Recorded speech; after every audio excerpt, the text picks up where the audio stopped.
And welcome to अपनी पाठशाला में मैं संजीव कुमार आप सभी प्रिय छात्र छात्राओं का स्वागत करता हूं। यह वीडियो उन सभी छात्र छात्राओं के लिए बेहद ही महत्वपूर्ण होने वाला है जो इस वर्ष 2023 में 8वीं की परीक्षा उत्तीर्ण करते हुए इस साल 2023 में वर्ग 9 में अपना नामांकन कराने जा रहे हैं। यानी बिहार के सरकारी स्कूलों में कक्षा 9 में इस साल जो भी बच्चे नामांकन कराने जा रहे हैं उन सबों के लिए यह वीडियो बहुत ही महत्वपूर्ण होने वाला है, क्योंकि इस वीडियो में हम चर्चा करने वाले हैं वर्ग 9 में नामांकन के संबंध में। ठीक है, तो इस वीडियो में हम चर्चा करेंगे कि 9th का नामांकन कब से शुरू होगा, नामांकन में कौन कौन से जरूरी डॉक्यूमेंट आपको लगने हैं, पैसा आपको कितना लगना है, नामांकन संबंधी जो कागजात हैं उनमें आपको किन किन बिंदुओं पे ध्यान रखना है, इन सभी बिंदुओं की चर्चा आज इस वीडियो में हम करने वाले हैं। क्योंकि इस बार से बिहार सरकार द्वारा बहुत से नियमों में बदलाव कर दिया गया है। यदि हम नियम अच्छे तरीके से नहीं समझते हैं तो नहीं समझने के कारण हमें बहुत सारे परेशानियों का सामना आगे करना पड़ सकता है। तो यह वीडियो आपके लिए बेहद ही ज़रूरी है। तो चलिए इन सभी बिंदुओं पे आज हम चर्चा करेंगे। यदि आप चैनल पे नए हैं तो चैनल को सब्सक्राइब कर दें और वीडियो को लाइक और शेयर कर दें। तो चलिए वीडियो में आप अंत तक बने रहिए। ठीक है, चलिए शुरू करते हैं। तो सबसे पहला है कि नामांकन जो 9th में होना है वो कब से होना है। तो नामांकन जो है आपका 1 अप्रैल 2023 से शुरू हो जाएगा। यानी 1 अप्रैल 2023 से आपका नामांकन शुरू हो जाएगा। अभी आपका 8वीं की परीक्षा चल रही है। परीक्षा होने के उपरांत रिजल्ट का प्रकाशन होगा और रिजल्ट के प्रकाशन के बाद आपके विद्यालय से टीसी कटने लगेगा और उसके बाद 1 अप्रैल 2023 से आप वर्ग 9 में नाम लिखा सकते हैं।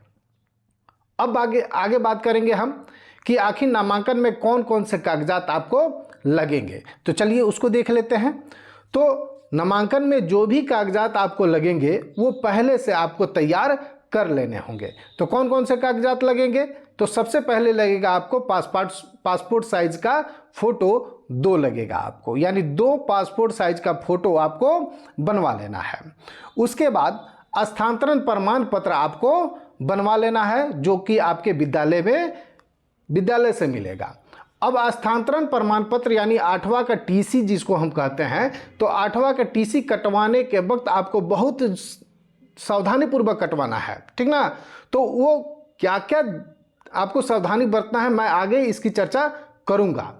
वीडियो में अंत तक आप बने रहिएगा। ठीक है, अब आगे देख लेते हैं। आगे इस सब की चर्चा मैं करूंगा कि जिससे आपको क्या नुकसान होने वाले हैं अगर ध्यान आप नहीं देते हैं। इन सभी बिंदुओं पे हम आगे चर्चा करने वाले हैं, तो वीडियो में आप अंत तक बने रहिए। चलिए आगे बढ़ते हैं।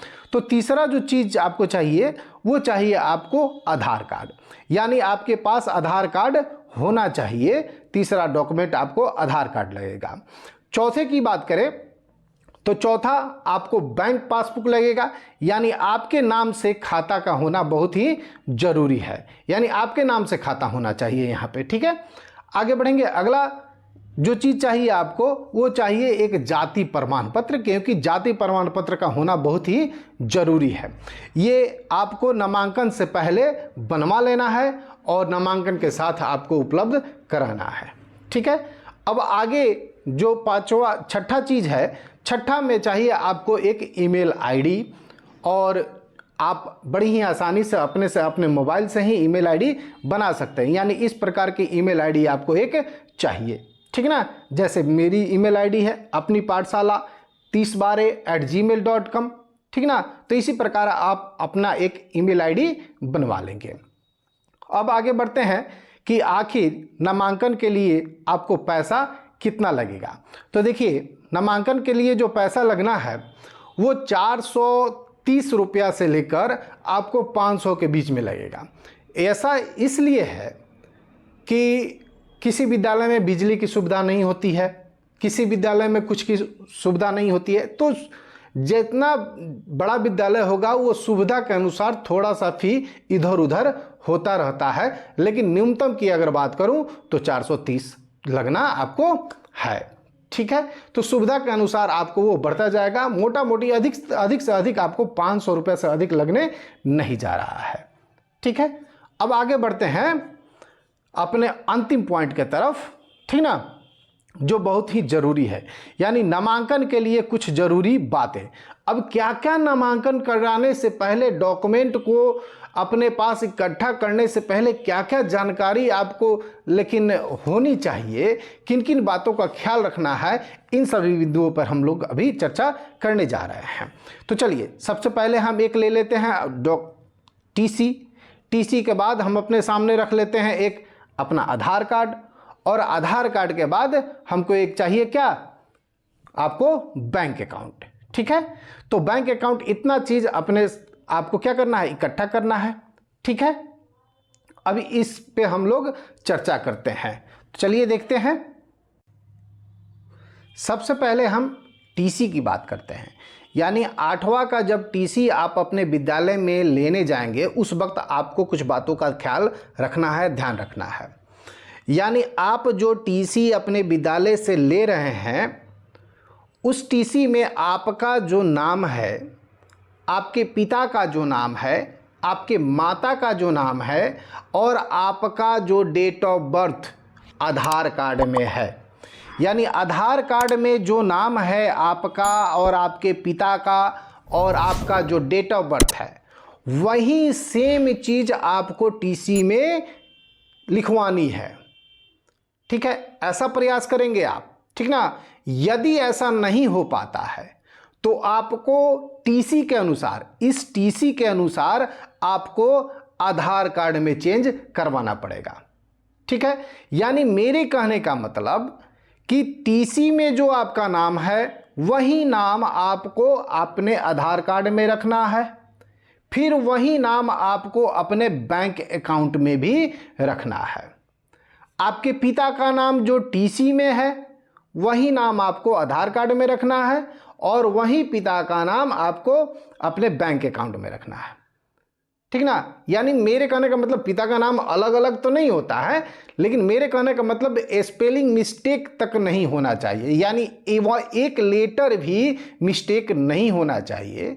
कई बच्चे क्या करते हैं कि जब उनके टीसी में पिता का नाम, जैसे मान लूँ मैं संतोष कुमार है, ठीक है, और आधार कार्ड में संतोष कुमार गुप्ता है, बैंक अकाउंट में संतोष प्रसाद है, तो ये मैच आपको करना चाहिए, ये मिसमैच नहीं होना चाहिए।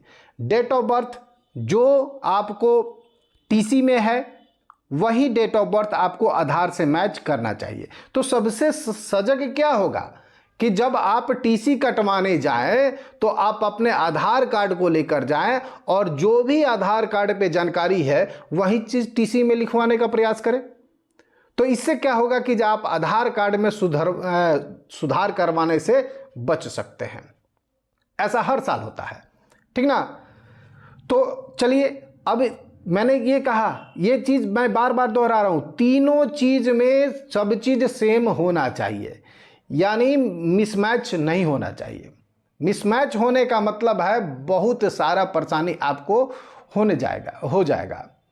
जैसे मैं एक उदाहरण देता हूं, मेरे विद्यालय में एक गार्जियन आए इस साल, जो उनकी बच्ची जो है 2022 में प्रथम श्रेणी से आपको पास की थी मैट्रिक की परीक्षा, और उनका कंप्लेन था कि जो मेरा जो है ना मुख्यमंत्री बालिका प्रोत्साहन योजना का राशि नहीं आ रहा है। तो हर साल तो क्या होता था कि जो आपको ऑनलाइन आवेदन करवा लिया जाता था, ठीक ना, लेकिन इस बार क्या किया सरकार, आपको डीबीटी जो हुआ है, यानी जिस डीबीटी के माध्यम से आपको साइकिल पोशाक छात्रवृत्ति की राशि मिलती है उसी से आपको पेमेंट कर रहा है। तो जब तक नाम मैच नहीं करेगा तब तक पेमेंट नहीं करेगा।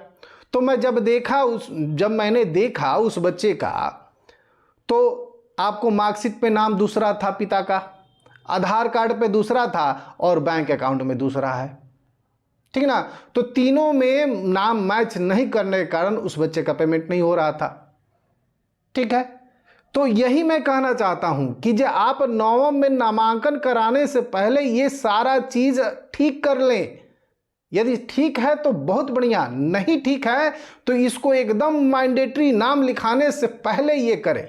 अगर ये नहीं करते हैं तो वो तो दूर की बात है, प्रोत्साहन राशि आपको ना ही साइकिल का पैसा मिलेगा, जब तक नाम मैच नहीं करेगा बैंक अकाउंट से, टीसी विद्यालय के रिकॉर्ड से और आपको आधार से, तब तक ना ही आपको साइकिल का पैसा मिलने जा रहा है, ना ही आपको छात्रवृत्ति का पैसा मिलने जा रहा है, और ना ही आपको पोशाक की राशि मिलने जा रही है, और ना ही आपको नैपकिन की राशि मिलने जा रही है। यानी पूरी तरह से कहें कि जितने भी सरकारी योजना के लाभ है ना, वो कोई लाभ आपको नहीं मिलेगा। ये मेरा बात एकदम नोट कर लीजिए, हर साल ऐसा समस्या आ रहा है, ठीक ना। और इस साल कुछ ज़्यादा आ रहा है क्योंकि डीबीटी से लेकिन नाम मैच नहीं कर रहा है तो उसका पेमेंट नहीं हो रहा है, ठीक ना। तो तीनों का नाम आप लोग निश्चित रूप से मैच कराने का प्रयास करें, उसके बाद ही नामांकन आप कराएं।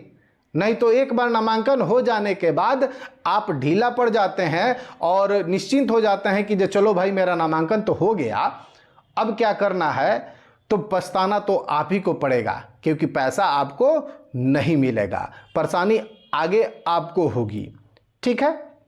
तो इन्हीं सभी बातों को आपको ध्यान रखना है। और अभी 1 अप्रैल में 10 दिन का समय है और इन 10 दिनों में आप ये सारे कागजात को सही कर लें, ठीक है। और 1 अप्रैल से आप नाम लिखाएं और अपने पढ़ाई को जारी रखें और खूब अच्छे तरीके से पढ़ें।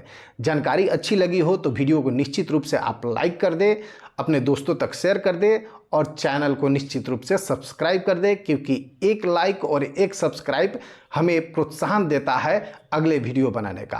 और इस चैनल पे आपको सभी विषयों के 9th और 10th के सभी विषयों का सिलेबस कवर किया जाएगा। हम लोग शुरू करने जा रहे हैं, हम लोगों ने भी अपना कमर कस लिया है ताकि आप लोगों को अच्छे तरीक़ा से अच्छा मटेरियल दिया जा सके और अच्छे अंकों से आप मैट्रिक की परीक्षा उत्तीर्ण कर सके।